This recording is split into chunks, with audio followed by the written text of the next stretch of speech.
ಮನ್ವಿ ಹೋಗು, ಸ್ಲಿಪ್ಪರ್ ಹಾಕೋ. Hi hello ನಮಸ್ಕಾರ, ಕನ್ನಡತಿ ಇನ್ ಬ್ಯಾರಿನ್ ಚಾನಲ್ಗೆ ಸ್ವಾಗತ. ನಾನು ಸ್ಮಿತಾ. ಇದು ಬಂದು ಸ್ಯಾಟರ್ಡೇ ಈವ್ನಿಂಗ್ ವ್ಲಾಗ್ ಆಯಿತಾ. ನಮಗೆ ಚಾಟ್ಸ್ ತಿನ್ನಬೇಕು ಅಂತ ತುಂಬ ಕ್ರೇವಿಂಗ್ಸ್ ಆಗ್ತಾಯಿತ್ತು. ಅದಕ್ಕೋಸ್ಕರ ಎಲ್ಲರೂ ಸೇರಿ ನಾವು ಇಲ್ಲೇ ಪಕ್ಕದಲ್ಲೇ ಇರುವಂತಹ ನವರತ್ನ ಹೋಟೆಲ್ಗೆ ಹೋಗಿದ್ವಿ.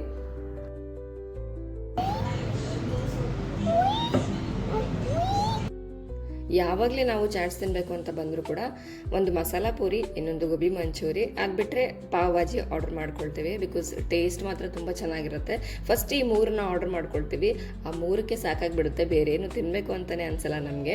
ಆ್ಯಂಡ್ ನನ್ನ ಚಿಕ್ಕ ಮಗ ಈಗ ಎಲ್ಲೇ ಹೋದರೂ ಕೂಡ ಎಲ್ಲನೂ ತಿನ್ನಲಿಕ್ಕೆ ಅಡ್ಜಸ್ಟ್ ಆಗಿದ್ದಾನೆ. ಅದೊಂದು ತುಂಬ ಖುಷಿ ನನಗೆ. ಆಲ್ಮೋಸ್ಟ್ 2 ಇಯರ್ಸ್ವರೆಗೂ ಅವನು ಒಂದೇ ಫುಡ್ ಮೇಲೆ ಇದ್ದಿದ್ದು. ಹಾಗಾಗಿ ಅವನಿಗೆ ಇವಾಗ ಏನೇ ಕೊಟ್ಟರು ಕೂಡ ತುಂಬ ರುಚಿ ಅನಿಸುತ್ತೆ ಬಾಯಿಗೆ.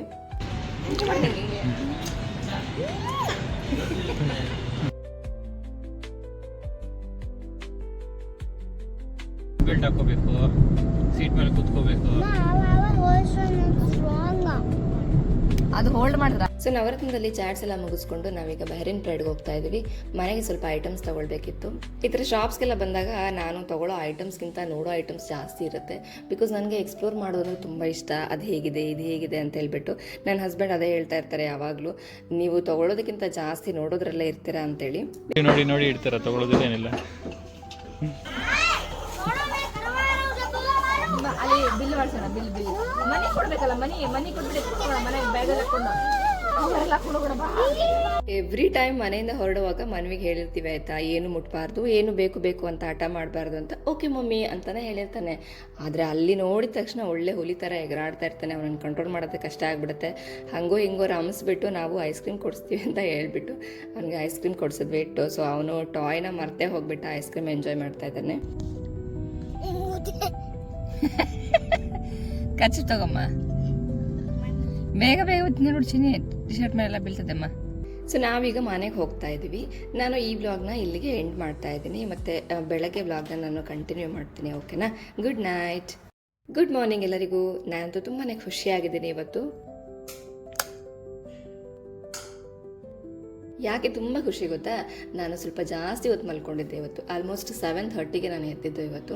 ಯೂಶ್ವಲಿ ಏನಾಗುತ್ತೆ ಅಂದರೆ ಭಾನುವಾರ ಬಂತು ಅಂದರೆ ನನ್ನ ಹಸ್ಬೆಂಡ್ಗೆ ರಜಾ, ಓಕೆ ಮಲ್ಕೊಳ್ಬೋದಾ? ಇಲ್ಲ, ಯಾಕೆಂದರೆ ನನ್ನ ಮಗನಿಗೆ ಸ್ಕೂಲ್ ಇರುತ್ತೆ. ಅವನಿಗೆ ಫ್ರೈಡೇ ಸ್ಯಾಟರ್ಡೇ ಮಾತ್ರನೇ ರಜಾ ಸಿಗೋದು. ಆ ಟೈಮಲ್ಲಿ ನನ್ನ ಹಸ್ಬೆಂಡ್ಗೆ ಆಫೀಸ್ ಇರುತ್ತೆ. ಯಾವಾಗಲೂ ಅಂದ್ಕೊಳ್ತಾ ಇರ್ತೇನೆ ಇಬ್ಬರಿಗೂ ಒಟ್ಟಿಗೆ ಯಾವಾಗಪ್ಪ ರಜಾ ಸಿಗುತ್ತೆ ಅಂತ. ಈಗ ಅವನಿಗೆ ಸಮ್ಮರ್ ಹಾಲಿಡೇಸ್ ಸ್ಟಾರ್ಟ್ ಆಗಿರೋದ್ರಿಂದ ಅವನಿಗೆ ಸ್ಕೂಲ್ ಇಲ್ಲ. ಸೊ ನನ್ನ ಹಸ್ಬೆಂಡ್ಗೆ ಯೂಶ್ವಲಿ ಸಂಡೇ ರಜಾ ಸಿಗುತ್ತೆ. ಸೊ ಹಾಗಾಗಿ ಬೆಳಗ್ಗೆ ಆರಾಮಾಗಿ ಎದ್ದಿದ್ದೆ ನಾನು. ನಾರ್ಮಲ್ ಆಗಿ ಏನಾಗುತ್ತೆ ಅಂದರೆ ಥ್ರೂ ಔಟ್ ದ ವೀಕ್ ನನಗೆ ಮಾರ್ನಿಂಗ್ 4 o'clock ಎದ್ದಿಲ್ಲ ಅಂದರೆ ನನ್ನ ಕೆಲಸಗಳೇ ಸಾಗೋದಿಲ್ಲ.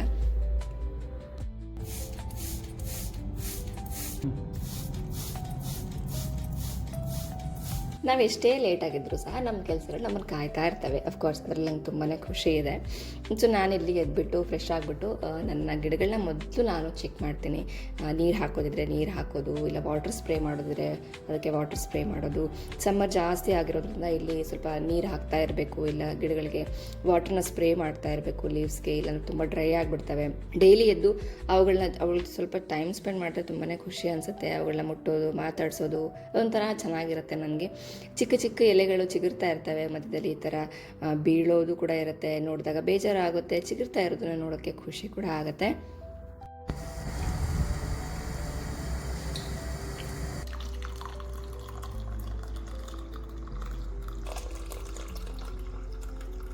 ಖಾಲಿ ಹೊಟ್ಟೆಲಿ ಟೀ ಅಥವಾ ಹಾಲು ಕುಡಿಯೋದು ತುಂಬಾ ಬ್ಯಾಡ್ ಆಯಿತಾ.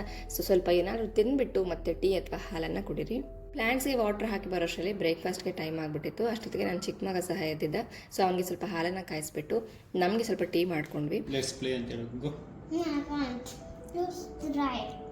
You try.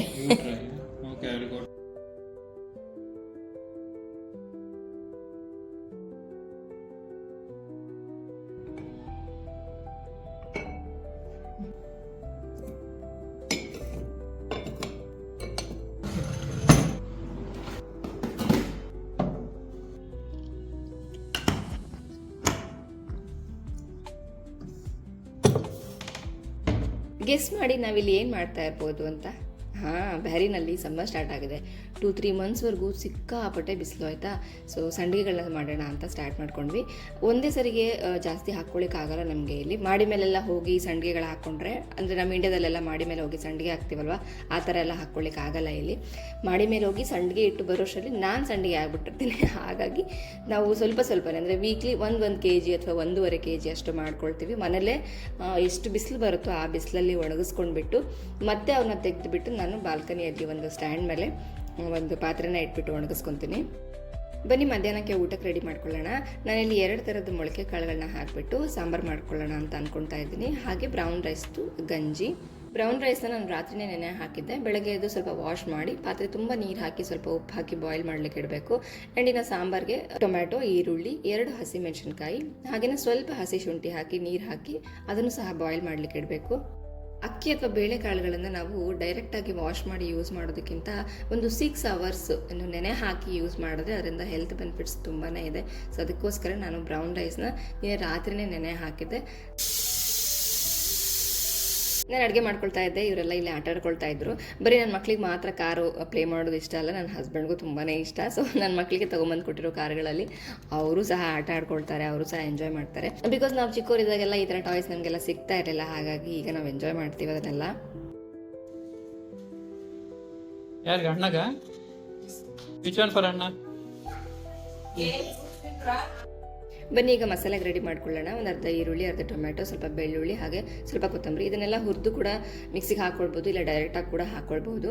ಜೊತೆಗೆ ಸ್ವಲ್ಪ ಉಪ್ಪು, ಖಾರ, ಅರಿಶಿನ, ಬೇಸಿಕ್ ಸಾಂಬಾರು ಪೌಡರ್ ಏನಿರುತ್ತೆ ಅದು ಹಾಕ್ಕೊಳ್ಬೋದು. ಜೊತೆಗೆ ಸ್ವಲ್ಪ ಹುಣಸೆಹಣ್ಣು ಮತ್ತು ಬಾಯ್ಲ್ ಮಾಡಿರುವಂತಹ ಕಾಳುಗಳನ್ನಿರುತ್ತಲ್ಲ ಅದು 1 ಸ್ಪೂನು ಹಾಕ್ಕೊಂಡ್ಬಿಟ್ಟು ಚೆನ್ನಾಗಿ ನುಣ್ಣಗೆ ರುಬ್ಕೊಂಡ್ಬಿಟ್ಟು ಅದನ್ನು ಇದರಲ್ಲಿ ಆ್ಯಡ್ ಮಾಡ್ಕೊಂಡು ಚೆನ್ನಾಗಿ ಕುದಿಸ್ಕೋಬೇಕು. ಸಾಂಬಾರು ಕುದೀತಾ ಇರಲಿ, ಅಷ್ಟರಲ್ಲಿ ಸ್ವಲ್ಪ ಶಾವಿಗೆ ಪಾಯಸ ಮಾಡ್ಕೊಳ್ಳೋಣ. ನಟ್ಸ್ ಆ್ಯಂಡ್ ಸೀಡ್ಸ್ನ ಸ್ವಲ್ಪ ಘೀ ಹಾಕ್ಕೊಂಡು ರೋಸ್ಟ್ ಮಾಡಿಕೊಂಡು ಎತ್ತಿಟ್ಕೊಳ್ಬೇಕು. ಸೇಮ್ ಪಾತ್ರೆಗೆ ಸ್ವಲ್ಪ ಹಾಲನ್ನು ಹಾಕಿ ಹಾಲು ಚೆನ್ನಾಗಿ ಕುದಿ ಬರಲಿಕ್ಕೆ ಇಟ್ಕೊಳ್ಳೋಣ. ಸಾಂಬಾರು ಚೆನ್ನಾಗಿ ಬಾಯ್ಲ್ ಆಗಿತ್ತು. ಸೊ ನಾನಿಲ್ಲಿ ಒಗ್ಗರಣೆ ಹಾಕ್ಕೊಳ್ತಾ ಇದ್ದೀನಿ. ಸ್ವಲ್ಪ ಎಣ್ಣೆಗೆ ಸಾಸಿವೆ, ಜೀರಿಗೆ, ಕರಿಬೇವು, ಒಂದು ಸ್ವಲ್ಪ ಈರುಳ್ಳಿ ಹಾಕ್ಕೊಂಡು ಚೆನ್ನಾಗಿ ಫ್ರೈ ಮಾಡಿಕೊಂಡು ಒಗ್ಗರಣೆ ಮಾಡ್ಕೊಳ್ಳೋಣ. ಸೊ ಇಲ್ಲಿ ಹಾಲು ಚೆನ್ನಾಗಿ ಕೂತಿದೆ. ಇವಾಗ ನಾವು ಇದಕ್ಕೆ ಸಕ್ಕರೆನ ಹಾಕಿಬಿಟ್ಟು ಇನ್ನೊಂದು ಕುದಿ ಬರಲಿಕ್ಕೆ ಇಟ್ಕೊಳ್ಳೋಣ.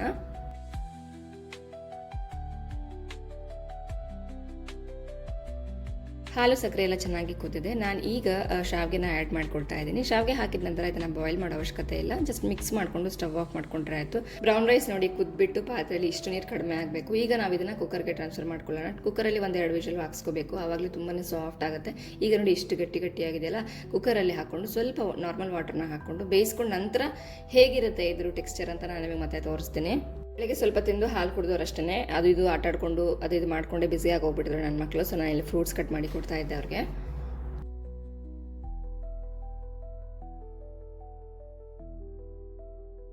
ಹಾಂ, ಈಗ ನೋಡಿ ಬ್ರೌನ್ ರೈಸ್ ಹೇಗಾಗಿದೆ ಅಂತ. ಹೀಗಿರಬೇಕು ಕನ್ಸಿಸ್ಟೆನ್ಸಿ.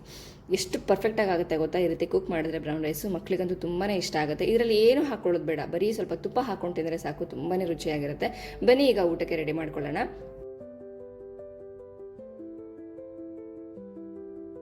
ಸ್ಟವ್ ಆಫ್ ಮಾಡುವಾಗ ಶಾವಿಗೆ ಪಾಯಸ ಎಷ್ಟು ನೀರಾಗಿತ್ತಲ್ವ, ಈಗ ನೋಡಿ ಎಷ್ಟು ಪರ್ಫೆಕ್ಟ್ ಕನ್ಸಿಸ್ಟೆನ್ಸಿ ಇದೆ. ಜಸ್ಟ್ ಆ ಬಿಸಿಯಲ್ಲೇ ಅದು ಚೆನ್ನಾಗಿ ಹರಳ್ಕೊಳ್ಳುತ್ತೆ. ಸೊ ಆ ಕನ್ಸಿಸ್ಟೆನ್ಸಿಯಲ್ಲೇ ನಾವು ಅದನ್ನು ಆಫ್ ಮಾಡಿಬಿಡಬೇಕು. ಇವತ್ತಿನ ಅಡುಗೆ ಮಾತ್ರ ತುಂಬಾ ಚೆನ್ನಾಗಾಗಿತ್ತು.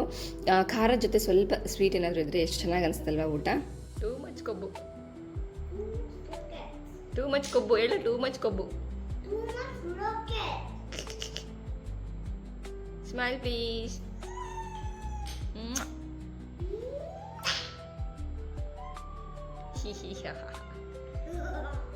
ಬ್ರ್ಯಾಕ್ಯೂ ಹೆಂಗ್ ಮಾಡುತ್ತೆ?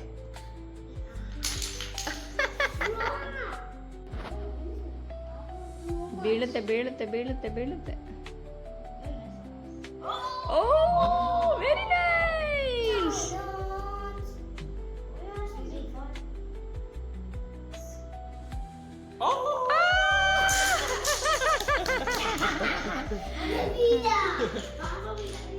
ನಿಂದಲ್ವೇನಾ ಬಿದ್ದಿದ್ದಲ್ಲ. ಎಲ್ರದ್ದು ಊಟ ಆಗಿತ್ತು. ಸ್ವಲ್ಪ ಆಟಾಡ್ಕೊಂಡು ಕೂತ್ಕೊಂಡಿದ್ವಿ. ಚಿಕ್ಕನ್ನ ಮಲಗಿಸ್ಬೇಕು, ದೊಡ್ಡವನಿಗೆ ವರ್ಕ್ ಏನಾದರೂ ಕೊಡಬೇಕು. ಹಾಗೆ ನಾನು ನಿಮ್ಮ ಜೊತೆ ಒಂದು ಹೇರ್ ಗ್ರೋತ್ ಟಾನಿಕನ್ನು ಶೇರ್ ಮಾಡಬೇಕು. ಸೊ ಮತ್ತೆ ಸಿಗ್ತೀನಿ, ಓಕೆನಾ? ಸ್ವಲ್ಪ ಆನಿಯನ್ ಪೀಲ್, 1/4 ಟೀ ಸ್ಪೂನ್ ಮೆಂತ್ಯ, 1/4 ಟೀ ಸ್ಪೂನ್ ಟೀ ಪೌಡರ್, 4 ಲವಂಗನ ಸ್ವಲ್ಪ ವಾಟರ್ಲ್ಲಿ ಹಾಕಿ ಒಂದು 5 ಮಿನಿಟ್ಸ್ ಬಾಯ್ಲ್ ಮಾಡ್ಕೋಬೇಕು. ಇಲ್ಲ ಅಂತಂದರೆ ಅದನ್ನು ಓವರ್ ನೈಟ್ ಸೋಕ್ ಮಾಡಿಬಿಟ್ಟು ಆ ವಾಟ್ರಲ್ಲಿ ಸ್ವಲ್ಪ ಆಲೋವೆರಾ ಜೆಲ್ನ ಆ್ಯಡ್ ಮಾಡಿಕೊಂಡು ಈ ರೀತಿ ಸ್ಪ್ರೇ ಬಾಟಲ್ಗೆ ಹಾಕ್ಕೊಂಡು ಚೆನ್ನಾಗಿ ಮಿಕ್ಸ್ ಮಾಡ್ಕೋಬೇಕು. ಈಗ ಆಲ್ರೆಡಿ ನನ್ನ ಹೇರ್ಸು ತುಂಬ ಲಾಂಗ್ ಆ್ಯಂಡ್ ಸ್ಟ್ರಾಂಗ್ ಆಗಿದೆ. ಆದರೂ ಯಾಕೆ ನಾನು ಇದನ್ನು ಯೂಸ್ ಮಾಡ್ತಿದ್ದೀನಿ ಅಂತಂದರೆ, ಆಫ್ಟರ್ ಸೆಕೆಂಡ್ ಡೆಲಿವರಿ ನನ್ನ ಹೇರ್ ಗ್ರೋತ್ ತುಂಬ ಚೆನ್ನಾಗಾಯಿತು, ತುಂಬ ಫಾಸ್ಟಾಗಿ ಕೂಡ ಆಯಿತು. ಆದರೆ ಅರ್ಧಕ್ಕೆ ಮಾತ್ರ ಅದು ಹೇರ್ ಗ್ರೋತ್ ಆಗಿದೆ, ಇನ್ನು ಅರ್ಧಕ್ಕೆ ಸ್ಟಾಪ್ ಆಗಿದೆ, ತುಂಬ ಸ್ಲೋ ಆಗಿದೆ ಹೇರ್ ಗ್ರೋತು. ಸೊ ನನ್ನ ಹೇರ್ ಲೆಂತಲ್ಲಿ ತುಂಬ ಥಿನ್ನಿಂಗ್ ಅಂತ ಅನ್ನಿಸ್ತಾ ಇದೆ. ಸೊ ಹಾಗಾಗಿ ನಾನು ಇದನ್ನು ಡೈರೆಕ್ಟ್ ರೂಟ್ಸ್ಗೆ ಸ್ಪ್ರೇ ಮಾಡ್ಕೊಳ್ತಾ ಇದ್ದೀನಿ. ಸ್ಪ್ರೇ ಮಾಡಿಕೊಂಡು ಜಸ್ಟ್ ಈ ರೀತಿ ಮಸಾಜ್ ಮಾಡ್ಕೊಂಡ್ರೆ ಆಯಿತು, ಲೈಟಾಗಿ ಮಸಾಜ್ ಮಾಡ್ಕೊಳ್ಬೇಕು ಇದನ್ನು. ನೀವು ಇದನ್ನು 1-2 ಅವರ್ಸ್ ಹಾಗೇ ಇರೋದಕ್ಕೆ ಬಿಟ್ಬಿಟ್ಟು ಮತ್ತೆ ಹೇರ್ ವಾಶ್ ಮಾಡ್ಕೊಳ್ಬೋದು. ನಾನು ಆ್ಯಕ್ಚುಲಿ 1 ಡೇ ಬಿಫೋರ್ ಅಪ್ಲೈ ಮಾಡ್ತೀನಿ, ನೆಕ್ಸ್ಟ್ ಡೇ ನಾನು ಹೇರ್ ವಾಶ್ ಮಾಡ್ಕೊಳ್ತೀನಿ. ಸೊ ನನಗೆ ಯಾವುದೇ ರೀತಿ ಇಚ್ಚಿಂಗ್, ಇರಿಟೇಷನ್ ಇವತ್ತಿನವರೆಗೂ ಆಗಿಲ್ಲ. ಆಲ್ಮೋಸ್ಟ್ ನಾನು ಈಗ ಒಂದು 6 ಮಂತ್ಸಿಂದ ಇದನ್ನು ಸ್ಟಾರ್ಟ್ ಮಾಡಿದ್ದೀನಿ ಯೂಸ್ ಮಾಡ್ಕೊಳ್ಳೋಕ್ಕೆ. ಯೂಸ್ ಮಾಡಿ ಉಳಿದಿರುವಂಥ ಹೇರ್ ಗ್ರೋತ್ ಟಾನಿಕನ್ನು ನಾವು ಔಟ್ಸೈಡ್ ಇಡಬಾರ್ದು, ಫ್ರಿಜ್ಜಲ್ಲಿ ಸ್ಟೋರ್ ಮಾಡಬೇಕು. ಬಿಕಾಸ್ ನ್ಯಾಚುರಲ್ ಇಂಗ್ರೀಡಿಯೆಂಟ್ಸ್ ಯೂಸ್ ಮಾಡಿರೋದ್ರಿಂದ ಸ್ಮೆಲ್ ಬಂದುಬಿಡುತ್ತೆ. ಮ್ಯಾಕ್ಸಿಮಮ್ ಒಂದು 5 ಡೇಸ್ ಅಷ್ಟೇ ಸ್ಟೋರ್ ಮಾಡಿ, ಅದಾದಮೇಲೂ ಸಹ ಇನ್ನೂ ಉಳಿದಿದೆ ಅಂತಂದ್ರೆ ಅದನ್ನ ಡಿಸ್ಕಾರ್ಡ್ ಮಾಡಿಬಿಡಿ, ಅಂದರೆ ಬಿಸಾಕ್ಬಿಡಿ, ಅದನ್ನು ಯೂಸ್ ಮಾಡಬೇಡಿ, ಮತ್ತೆ ಹೊಸದನ್ನು ಪ್ರಿಪೇರ್ ಮಾಡ್ಕೊಳ್ಳಿ.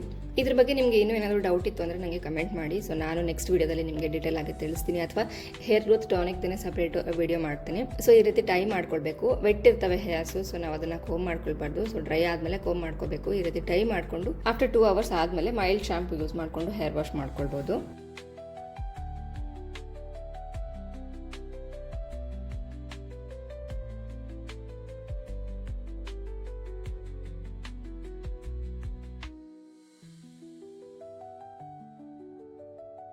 ಇದು ಬಂದು ಕ್ಯಾಂಡಲ್ ಹೋಲ್ಡರ್ ಆಯಿತಾ.